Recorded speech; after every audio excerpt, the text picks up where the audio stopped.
নমস্কার। আবার আমি এসে গেছি তোমাদের কাছে, পার্ট 3। ওকে, না কি করবে দেখো, সানলাইটে থাকার চেষ্টা করবে। যেই সানলাইটটা তোমার কষ্টদায়ক হবে না সেই সময়টা। ঠিক। 1, 2 হচ্ছে পর্যাপ্ত পরিমাণে ঘুমাও। 6 থেকে 7-8 ঘন্টা তো ঘুমোতেই হবে। কেমন? নাম্বার 3 কি করবে, চোখকে একটু বিশ্রাম দেবে।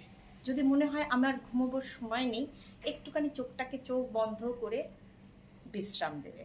না তখন কি করবে আমি সেগুলো দেখাবো। দেখো, কোনো প্রপ ছাড়া, উইদাউট প্রপ তুমি কি করবে দেখো, চোখটাকে বড় করবে, আবার ছোট, বন্ধ করতে হবে না। নাম্বার 1।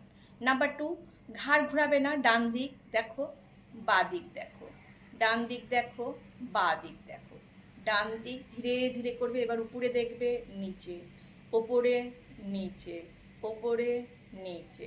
এবার কি করবে, রোটেট করবে, সার্কেল। একদম দেখো ঘুরালাম।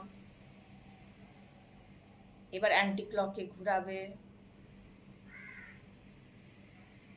চোখটাকে আবার ব্লিঙ্ক করো, খোলো, এবার ব্লিঙ্ক করো, খোলো, ব্লিঙ্ক করো, খোলো। এইভাবে করো, দেখবে আস্তে আস্তে তোমার চোখের পাওয়ারটাও ভালো হবে। আর আমি যেগুলো আগে বলেছি সেগুলো তো অবশ্যই করবে। হোক তোমরা সবাই ভালো থাকবে।